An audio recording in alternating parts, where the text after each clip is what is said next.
Hello, and welcome to the Christy Adams Show. Today's guest is a very special lady that I met in an online breast cancer support group.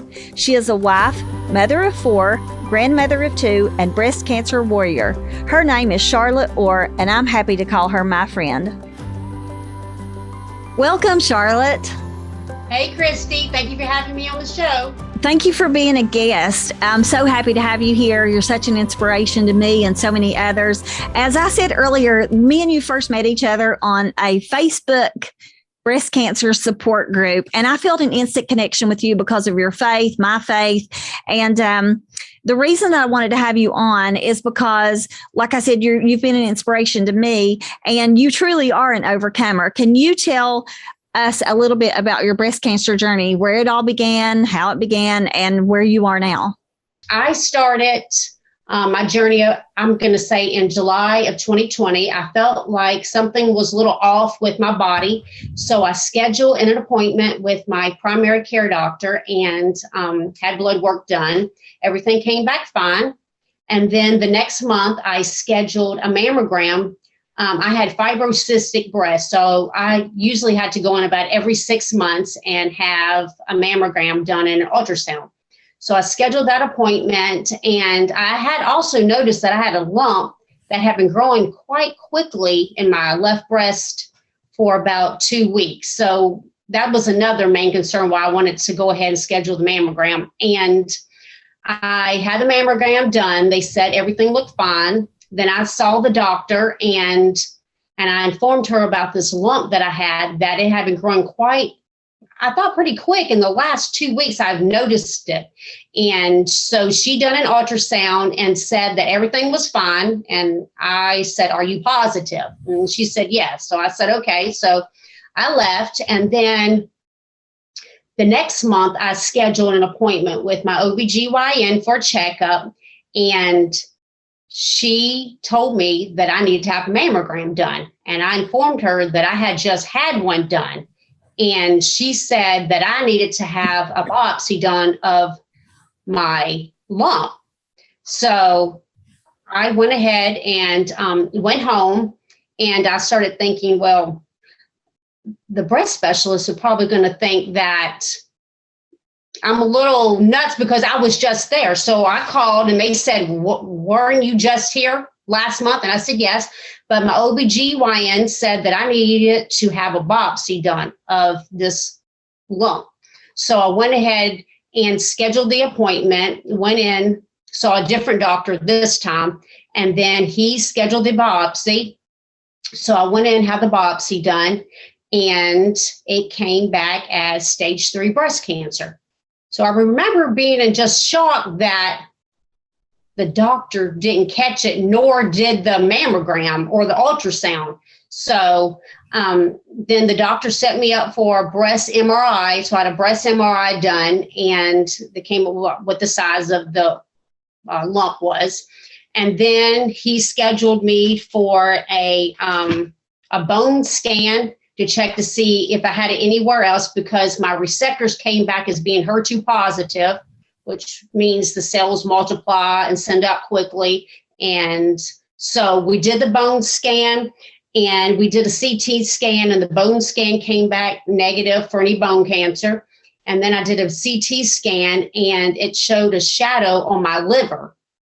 So it looked like I might have had liver cancer. So we went ahead and scheduled an MRI and to focus in on that spot on the liver. So we did the MRI, and it came back showing that they could see cancer behind where that spot was. It was on my spine. I had it on my left hip and my tailbone also. So then they figured if one of the spots looked like cancer, then they probably all were. So I went in for a bone biopsy, and it came back on December 30th of 2020 of having bone cancer. So that put me at stage 4. And then I started chemotherapy that day. So that's what they call metastatic breast cancer. Is that correct? When it goes from the breast to another area in the body? Yes. Yeah.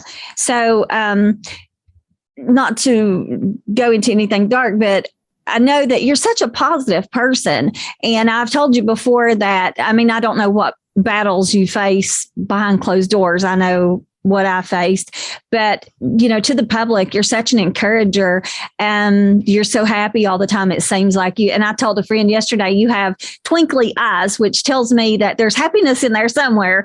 And so I know, speaking from experience, as a woman who was diagnosed as well with triple negative and, being a mom, my biggest fear was leaving my son. And I know you and I have talked before, your biggest fear was leaving your family behind. But you said that God spoke to you and told you to shift your focus from that onto him and that he would take care of your family. Can you elaborate to the viewers how you actually went from the hardest thing that you can do is not to think about your cancer and to shift your focus onto God, and how that got you to the positive place that you are today? I'm going to say the diagnosis hit me pretty hard. And I remember feeling that I actually had sunk into a pit of darkness there for a moment. And I had a really hard time praying for a while. And I remember feeling extremely guilty about that, because being a Christian, I know to pray. But at that moment, I just had a really hard time. So I was asking God to please to help me to pray, because I just felt like I was in a spot where I couldn't. So one Sunday, a couple of days after a chemo treatment, I was watching a preacher on TV, and he was telling a story about how he was in a dark place in his life about 5 years prior, and how he had a hard time praying. And I remember just feeling like, okay, this is normal then. So I guess it was the devil trying to, are you a Christian? Are you not a Christian? So I actually felt normal with my feelings, and that having two younger children who still lived at home, they were in middle school. I really had a hard time thinking they would grow up without a mother. And I didn't want my husband to have to be a single parent. And I kept listening to the song Goodness of God by Jen Johnson. And there are parts in that song that that says that he has always been faithful. And then there was a part in the song that says, with every breath that I am able, I will sing the goodness of God. So, I didn't know, I knew God would heal me. I didn't know my problem. I was having an issue with, is he going to heal me on earth, or was he going to heal me in heaven? So that's when I heard the Lord tell me, it's not your job to worry about your family. I'm going to take care of them. Your job is to focus on me and our relationship.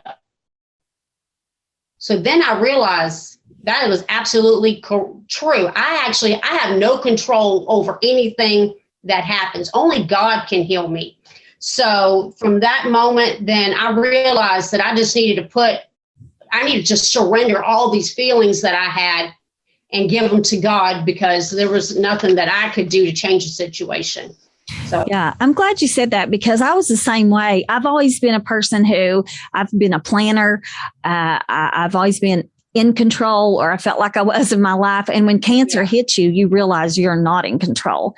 And, I had to turn it over to God. That's the only thing we can do. I mean, that's what I had to do too, because we're not in control. Ultimately, he's in control of everyone's life, even the people who don't serve him. But I think that's a beautiful illustration of how you set aside what comes natural. Our families are number one to us. And, you put God first. I think that's beautiful. You definitely, like I said, you've definitely been an inspiration to me these last 2 years, or almost 2 years. It's been almost 2 years since we've both gone through this, and you're still here. And I'm so happy that you're here.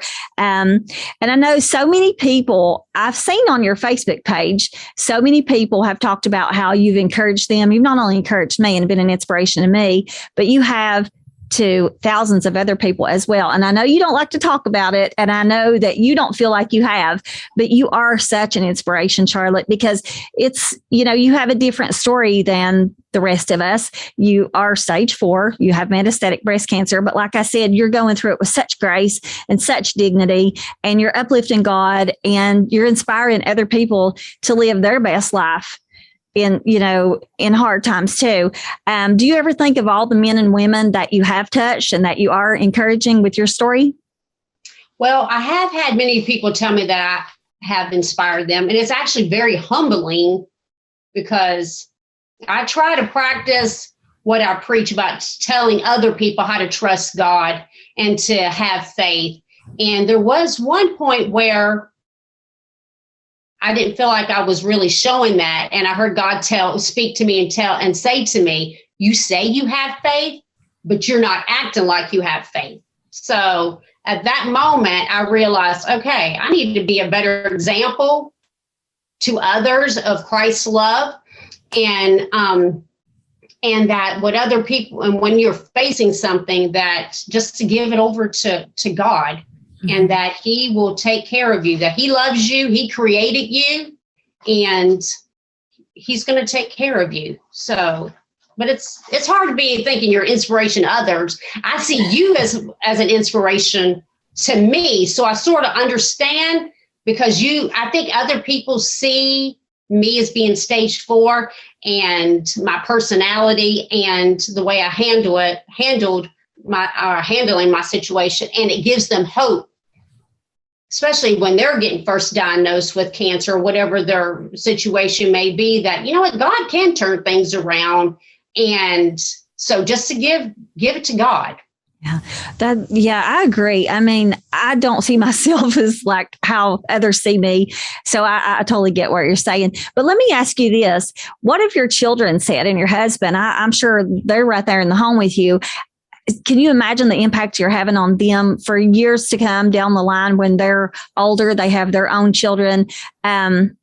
What you're going through and how you're handling it, you're really laying a foundation for how they'll handle problems. I mean, do they ever say, Mom, you inspire us? Or what do your kids say about you?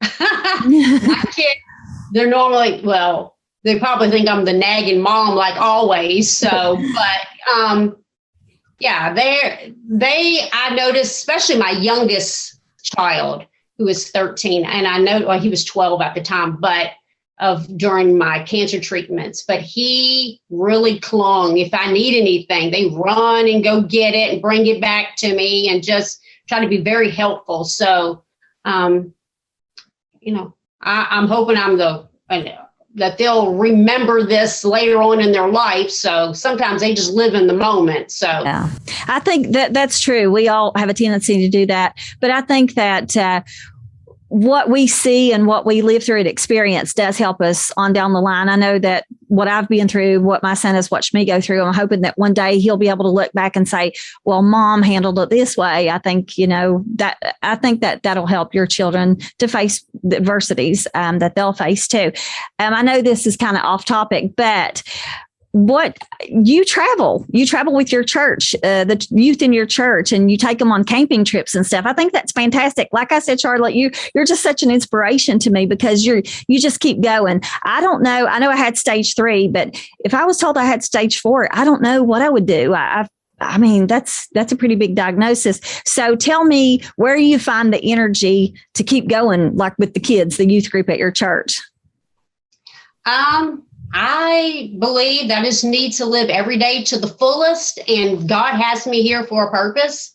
And some of those people, the children that we take to these different trips, they do not have a Christian foundation at home. So our church, I go to Sioux Tally Baptist Church in White, Georgia, and they have a van ministry where they actually go out and pick up kids in these communities that their parents are usually, or maybe on drugs or something, or in prison. So I choose to use that as a source to show them God's love. And there's a couple of the kids that they're now adults, and they're now helping run the youth group. So I just feel try to be an inspiration to others and show them that you might grow up in this situation, but there's better in life, and for them to come to know Christ. That's great. That's great. I think that it's fantastic anytime that you can reach out and help young people because they're in their formative years and whatever we put into them is who they're going to be when they get older. So we want to raise, productive, healthy-minded adults, so that's fantastic. I'm really happy. What words of wisdom do you have for people who are facing adversity, who might be struggling right now to try to make it through, life's darkest times, whether it be, I always think one of the things that comes to me first is not only illness, but like divorce. It's very painful or just anything, because I think that no matter what we're going through, it has a common thread because pain is pain, no matter where it comes from, illness, divorce, loss of job, financial crisis, pain is pain. So what words of wisdom do you have for people who are watching right now and who might be struggling to even get up out of the bed or to go on with their day? I would say to give it to God and not to give up hope. And also there is a Bible verse that says, pray for things as if they are. I believe it's, I forgot what Bible verse it is right now, but so pray for what you want in life. And I'm going to say that, that God can change any situation around. It may take some time, but just be faithful. Just keep asking God for help. And if you come to a place to where if you don't know Christ, I pray that you will seek him out because there's so much peace in knowing Christ and that when you die where you will spend eternity. So that's another thing that I have with myself. And that gives me joy every day because I'm going to win regardless here or when I die. So I would say to others if going through things, just ask God, pray for guidance, and to know that he created you and he loves you and he wants what's best for you. So that's fantastic. That's great. I know that you and your husband have a real estate company. Are you both real estate agents or are you a real estate agent as well? He is actually a broker and I'm a real estate agent. Yes. Oh, okay, good. Okay, good. Yeah. Go ahead and plug your real estate company if you want. And if anybody's ever is it Conyers, Georgia? Yeah. And they need some property, they can come to you guys. Yeah. So we do commercial and we do personal buy and sell. And if you are in the business of wanting to purchase a home or sell, give us a call. It's markornassociates.com. And we will be glad to help you. Oh, that's great. That's great. Well, Charlotte, I want to thank you again for being such an amazing woman of God, for being such an encouragement to me and many others in the breast cancer support group and all of your friends. And I know your church members. I'm sure you have a fantastic testimony every time they probably ask you to give it. I'm sure it touches people. And thank you for being on my show and showing others how to overcome adversity. In the darkest times of life, you have definitely maintained a positive attitude during your own breast cancer journey. And I appreciate that. So thank you for coming on. Thank you so much. Thank you for having me on the show. Well, thank you all for watching today. And remember that every stumbling block in front of you is really a stepping stone because you are an overcomer.